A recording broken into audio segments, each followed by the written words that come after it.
Hello guys, this is Brandon Lee, 1895, reporting for the Hammer Reviews TV, and in this video I'm going to be talking to you about Scream Factory, which is a sub-branch, a branch of Shout Factory that's been releasing some cult classic horror films from the 80s and they also have been releasing some modern day films. And hey, I'm trying to collect all their Blu-ray releases. It's going to be difficult because I don't have no money.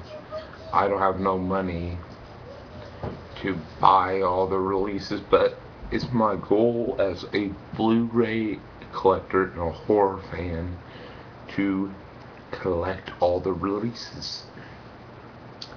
And Hammer Reviews is Scream Factory is a great company, and they're there for mainly for the horror fans, and getting closer every second to owning every release from them. Their first release, they came out, I believe, sometime in, I think it was August 18th or September 18th of 2012, with the releases of Halloween 2 and 3, Season of the Witch, you got Halloween 2, which had a Blu-ray release almost a year around the same time in 2011, which is a essential Blu-ray as well, which has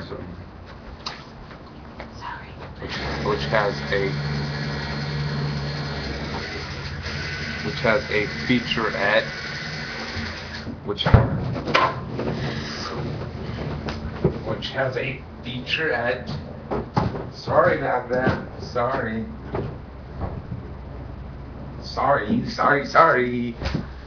which has I'm trying to be calm, but I've done this 2 goddamn times and have interruptions, so fuck me, yeah. Okay, sorry. Okay, which had a Blu-ray release prior, which had Terror in the Isles as a documentary that was included on that release, which that's the reason why that release is an essential to any Blu-ray collector's collection, and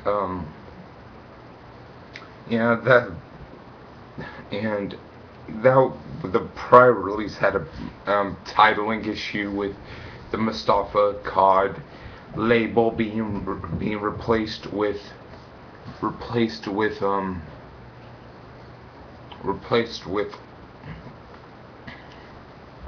the Universal and MCA company.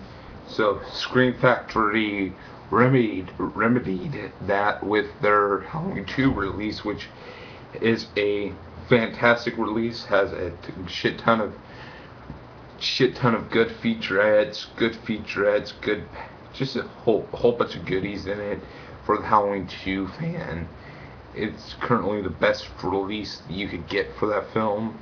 And so yeah, they made that release, which has a whole bunch of things in it. It has a fantastic featurettes, good commentaries, excellent well done transfer,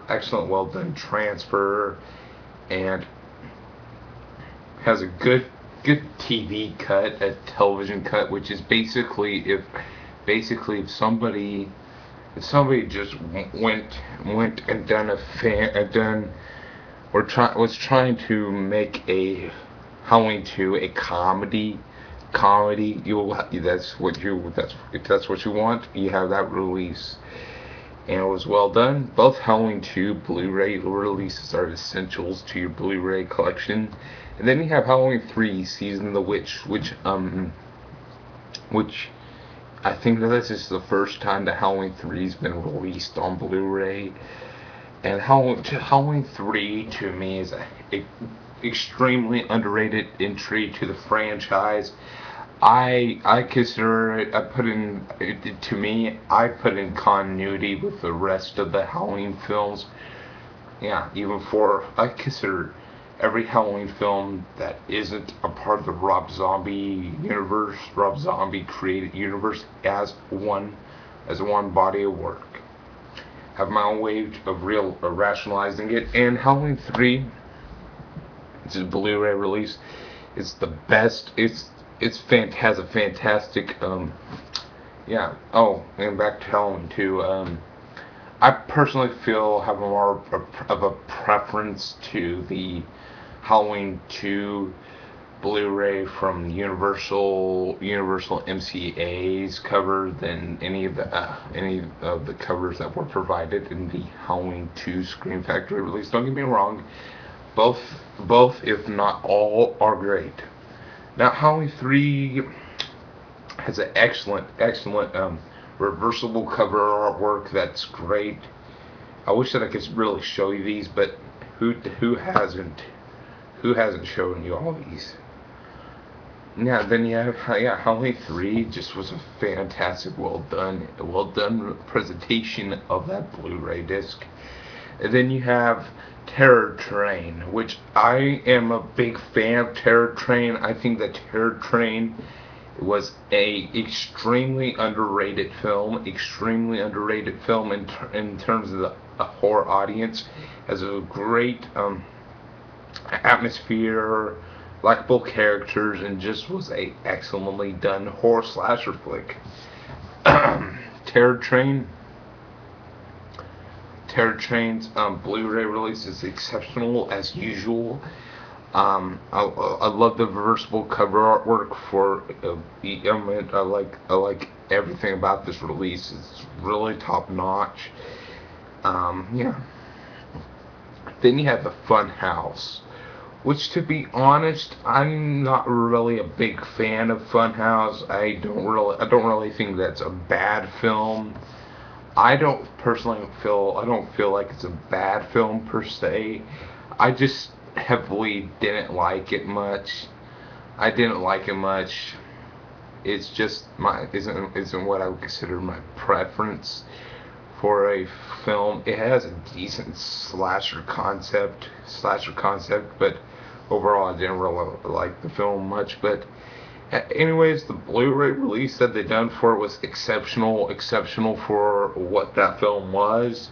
And yeah, the Funhouse just was a well done release, a great reversible cover artwork, and just was an exceptional release. Then you have They Live, which out of all the films that I've seen from the Scream Factory line, has to be the worst. I really hate it. I really disliked it. I personally found They Live to be a horrible film. It's just a bad film. I really disliked They Live. I didn't really care for it much. But anyways, the Blu-ray release that was exceptional for a film that didn't really deserve the type of quality that the release that they provided that film. And then then you have Deadly Blessing, which Deadly Blessing was actually a pretty decent horror film from Wes Craven, and it was way before Children of the Corn, but it gave me a Children of the Corn presence, and its whole entire presentation of the film, and it was just really fun, really entertaining, cheesy at some parts of that film, but yeah. And the Blu-ray release that Scream Factory, aka Shout Factory, done for it was really good, really top-notch release there. Then you have Prison. I really enjoyed Prison. Prison's a Rennie Harlan picture. And it was just like if somebody just said, let's just make The Shawshank Redemption this horror film, and not be a pretentious fuck about it. That's basically what prison would be. Prison's way better than The Shawshank Redemption, and the video and the whole entire presentation of that Blu-ray release was well done from Scream Factory. Then you have Vampire's Lovers, which I didn't really care for Vampire's Lovers, but it's just a little bit too campy and cheesy for my liking, but it was decent. It was decent enough, and the Blu-ray release of it was actually kind of well done. Then you have Death Valley, which that's one release that I don't own, and I'm eventually gonna get it. Eventually gonna get all these releases. Then you have The Nest. The Nest was just a fun fucking horror film. That was just, you just gotta just see the front cover of The Nest Blu-ray release, and you'll be like, ooh, it's sexy as fuck. Yeah, it was decent enough, and it was just entertaining enough. And that was kind of the worst out of the Scream Factory line to me, because the video transfer wasn't the best, but still, it was well enough to be considered good enough. And then you have The Island, which The Island it's strange. The Island to me is like, it's like it's not, it starts off like a horror film, but then it develops into being more of an action thriller. I like that little turn, but it's not really that much of a horror film to be considered a part of the Scream Factory line, but whatever. Then you have a Double Pack, which I'm not really a big fan of the concept of double packs from Scream Factory's line. I'm not really a big fan of their double packs. I'm not a big fan of the whole concept of feature packs. But all I have to say is that their double release was, at least you could say, is that both films have something in common. And TerrorVision, which I've recently seen, is a fun. It's just, hey, I understand that I said that I'm gonna do a review on it, but just consider this little portion in this video a review of it. And TerrorVision was a fun film. Was really weird. It was really weird, and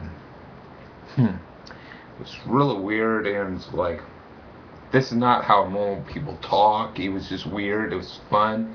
It was funny, and just had a really good humorous bits to it, and just was a top-notch film. And now for The Video Dead, which The Video Dead is a little bit more serious of a film. They're still comedies. Both films are still comedy horror films, and The Video Dead was still, shall I say, a good film as well. It was funny. It was just, it had more of a realistic interaction with the characters in the film. And The Video Dead was just a fun movie. It had an excellent setup, and it was just a good film. And then you have the presentation of the Blu-ray disc, which you saw me do in a video last week. So you could just skip forward to that video to see the outer layer of that release. So I don't really get in depth here. So I guess gonna have to split this up into 2 parts, possibly 3 parts. I don't know. So I'll see you later for part 2.